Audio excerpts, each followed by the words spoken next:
லூக்கா 10ஆம் அதிகாரம். இவைகளுக்கு பின்பு கர்த்தர் வேறு 70 பேரை நியமித்து தாம் போகும் சகல பட்டணங்களுக்கும் இடங்களுக்கும் அவர்களை தமக்கு முன்னே 2 பேராக அனுப்பினார். அப்பொழுது அவர் அவர்களை நோக்கி, அறுப்பு மிகுதி, வேலையாட்களோ கொஞ்சம். ஆகையால் அறுப்புக்கு எஜமான் தமது அறுப்புக்கு வேலையாட்களை அனுப்பும்படி அவரை வேண்டிக் கொள்ளுங்கள். புறப்பட்டு போங்கள். ஆட்டுக்குட்டிகளை ஓநாய்களுக்குள்ளே அனுப்புகிறது போல இதோ நான் உங்களை அனுப்புகிறேன். பணப்பையையும் சாமான் பையையும் பாதரட்சைகளையும் கொண்டு போக வேண்டாம். வழியிலே ஒருவரையும் வினவவும் வேண்டாம். ஒரு வீட்டில் பிரவேசிக்கிற போது இந்த வீட்டுக்கு சமாதானம் உண்டாவதாகவென்று முதலாவது சொல்லுங்கள். சமாதான பாத்திரன் அங்கே இருந்தால் நீங்கள் கூறின சமாதானம் அவனிடத்தில் தங்கும். இல்லாதிருந்தால் அது உங்களிடத்திற்கு திரும்பி வரும்.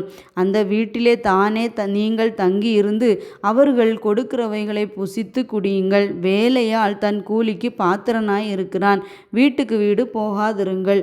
ஒரு பட்டணத்தில் நீங்கள் பிரவேசிக்கிற பொழுது ஜனங்கள் உங்களை ஏற்றுக்கொண்டால் அவர்கள் உங்கள் முன் வைக்கிறவைகளை நீங்கள் புசித்து அவ்விடத்தில் உள்ள பிணியாளிகளை சொஸ்தமாக்கி தேவனுடைய ராஜ்யம் உங்களுக்கு சமீபமாய் வந்திருக்கிறது என்று அவர்களுக்கு சொல்லுங்கள்.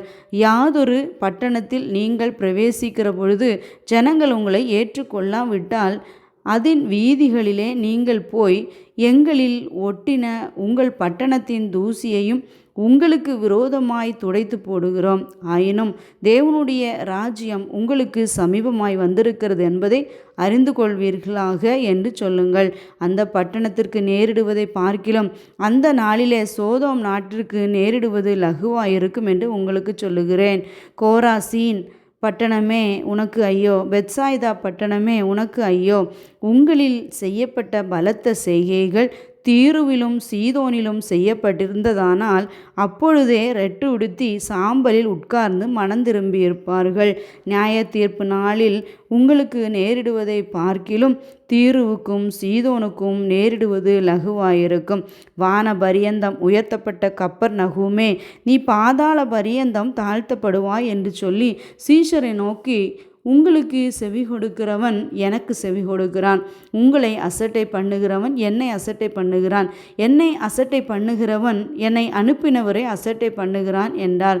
பின்பு அந்த 70 பேரும் சந்தோஷத்தோடு திரும்பி வந்து, ஆண்டவரே, உம்முடைய நாமத்தினாலே பிசாசுகளும் எங்களுக்கு கீழ்ப்படுகிறது என்றார்கள். அவர்களை அவர் நோக்கி, சாத்தான் மின்னலை போல வானத்திலிருந்து விழுகிறதை கண்டேன். இதோ சர்ப்பங்களையும் தேள்களையும் மிதிக்கவும் சத்துருவினுடைய சகல வல்லமையையும் மேற்கொள்ளவும் உங்களுக்கு அதிகாரம் கொடுக்கிறேன். ஒன்றும் உங்களை சேதப்படுத்த மாட்டாது.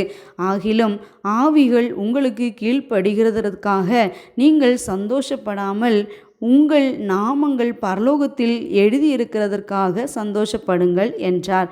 அந்த வேளையில் இயேசு ஆவியிலே களி கூர்ந்து, பிதாவே, வானத்துக்கும் பூமிக்கும் ஆண்டவரே, இவைகளை நீர் ஞானிகளுக்கும் கல்விமான்களுக்கும் மறைத்து பாலகருக்கு வெளிப்படுத்தின படியால் உம்மை ஸ்தோத்தரிக்கிறேன். ஆம் பிதாவே, இப்படி செய்வது உம்முடைய திருவுளத்துக்கு பிரியமாயிருந்தது. சகலமும் என் பிதாவினால் எனக்கு ஒப்பு கொடுக்கப்பட்டிருக்கிறது. பிதா தவிர வேறொருவனும் குமாரன் இன்னாரென்று அறியான். குமாரன் அவரை எவனுக்கு வெளிப்படுத்த சித்தமாயிருக்கிறாரோ அவனும் தவிர வேறொருவனும் பிதா இன்னாரென்று அறியான் என்றார். பின்பு தமது சீஷரிடத்தில் திரும்பி தனித்து அவர்களை நோக்கி, நீங்கள் காண்கிறவைகளை காணும் கண்கள் பாக்கியமுள்ளவைகள். அநேக தீர்க்கதரிசிகளும் ராஜாக்களும் நீங்கள் காண்கிறவைகளை காணவும் நீங்கள் கேட்கிறவைகளை கேட்கவும் விரும்பியும் காணாமலும் கேளாமலும் போனார்கள் என்று உங்களுக்கு சொல்லுகிறேன் என்றார். அப்பொழுது நியாயசாஸ்திரி ஒருவன் எழுந்திருந்து அவரை சோதிக்கும்படி, போதகரே, நித்திய ஜீவனை சுதந்தரித்து கொள்ளும்படிக்கு நான் என்ன செய்ய வேண்டும் என்று கேட்டான். அதற்கு அவர், நியாயப்பிரமாணத்தில் என்ன எழுதியிருக்கிறது? நீ வாசித்திருக்கிறது என்ன என்றார். அவன் பிரதியுத்தரமாக, உன் தேவனாகிய கர்த்தரிடத்தில் உன் முழு இருதயத்தோடும் உன் முழு ஆத்துமாவோடும் உன் முழு பலத்தோடும் உன் முழு சிந்தையோடும் அன்பு கூர்ந்து உன்னிடத்தில் அன்பு கூறுவது போல பிறனிடத்திலும் அன்பு கூறுவாயாக என்று எழுதியிருக்கிறது என்றான். அவர் அவனை நோக்கி, நிதானமாய் உத்தரவு சொன்னாய், அப்படியே செய், அப்பொழுது பிழைப்பாய் என்றார்.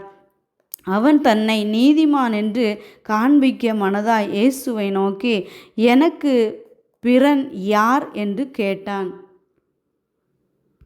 இயேசு பிரதியுத்தரமாக, ஒரு மனுஷன் எருசலேமிலிருந்து எரிகோவுக்கு போகையில் கள்ளர் கையில் அகப்பட்டான். அவர்கள் அவன் வஸ்திரங்களை உரிந்து கொண்டு அவனை காயப்படுத்தி குற்றுயிராக விட்டு போனார்கள். அப்பொழுது தற்செயலாய் ஒரு ஆசாரியன் அந்த வழியே வந்து அவனை கண்டு பக்கமாய் விலகி போனான். அந்தபடியே ஒரு லேவியனும் அந்த இடத்துக்கு வந்து அவனை கண்டு பக்கமாய் விலகி போனான். பின்பு சமாரியன் ஒருவன் பிரயாணமாய் வருகையில் அவனை கண்டு மனதுருகி கிட்ட வந்து அவனுடைய காயங்களில் எண்ணெயும் திராட்சரசமும் வார்த்து காயங்களை கட்டி அவனை தன் சுய வாகனத்தின் மேல் ஏற்றி சத்திரத்துக்கு கொண்டு போய் அவனை பராமரித்தான்.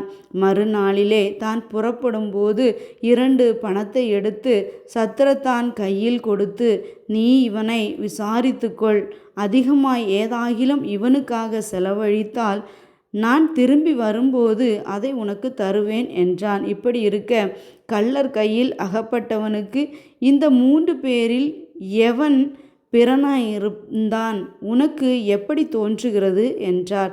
அதற்கு அவன், அவனுக்கு இரக்கம் செய்தவனே என்றான். அப்பொழுது இயேசு அவனை நோக்கி, நீயும் போய் அந்தபடியே செய் என்றார். பின்பு அவர்கள் பிரயாணமாய் போகையில் அவர் ஒரு கிராமத்தில் பிரவேசித்தார். அங்கே மார்த்தாள் என்னும் பெயர் கொண்ட ஒரு ஸ்திரீ அவரை தன் வீட்டிலே ஏற்றுக்கொண்டாள்.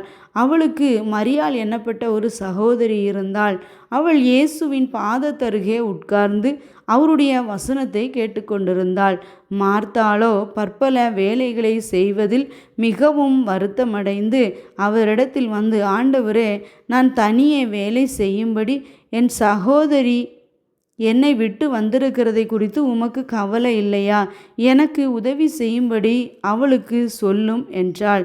இயேசு அவளுக்கு பிரதியுத்தரமாக, மார்த்தாளே, மார்த்தாளே, நீ அநேக காரியங்களை குறித்து கவலைப்பட்டு கலங்குகிறாய். தேவையானது ஒன்றே. மரியாள் தன்னை விட்டெடுபடாத நல்ல பங்கை தெரிந்து கொண்டாள் என்றார்.